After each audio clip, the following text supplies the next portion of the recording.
আসসালামু আলাইকুম, welcome to Tania's kitchen. আজকে আমি আপনাদের জন্য নিয়ে এসেছি নোনা ইলিশ, মানে নুন দেওয়া ইলিশ মাছ দিয়ে কিভাবে মাছের বড়া বানানো যায় সেটা। আমি প্রথমে চাল কুমড়া পাতায় নিয়েছি, এগুলি নিয়ে গরম পানি দিয়ে ভাপ দিয়ে নিয়েছি। বেশিক্ষণ ভাপ দিই নাই, অল্প একটু রেখে ভাপ দিয়ে ছেঁকে নিয়েছি। তারপরে এখানে আমি পেঁয়াজ কাঁচামরিচ নিয়েছি আর মাছ নিয়েছি। নিয়ে এখানে আমি পেঁয়াজগুলিকে একটি বাটিতে নিয়ে ভালোভাবে মেখে নিচ্ছি।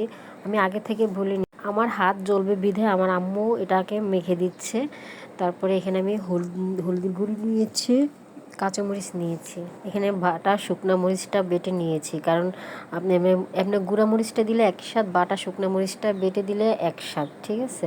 আপনার এভাবে ভালোভাবে হাত কষলে নেবেন। যাদের হাত জ্বলবে হয়তো তারা পলিথিন বা হাতে গ্লাভস পরে নেবেন।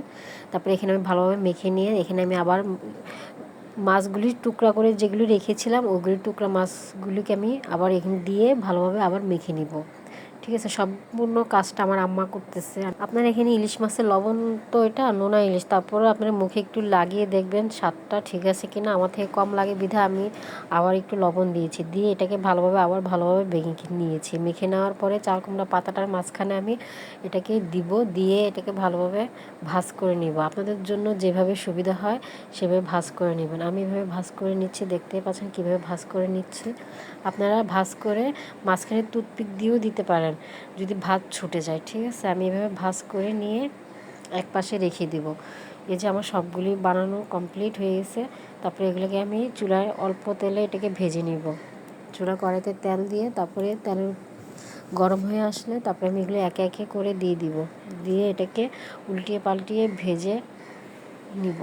আপনারা বাসায় অবশ্যই এটা কাঁচাভাবে বানিয়ে দেখবেন একটা কেমন লাগে, ঠিক আছে। আমি উল্টানো শেষ হয়ে গেলে যে আমার ফাইনাল লুক আপনারা দেখতেই পাচ্ছেন ভিতরটা কেমন হয়েছে।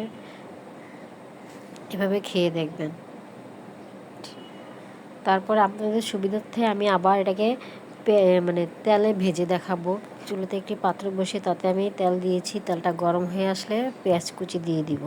তারপরে এখানে কাঁচামরিচ কুচি দিয়ে দিয়েছি, দিয়ে এটাকে ভালোভাবে নেড়ে চেড়ে আমি শুকনো মরিচটা যেটা বেটে রেখেছিলাম ওইটা দিয়ে দিব, মাছ সহ আমি একসাথে দিয়ে দিব।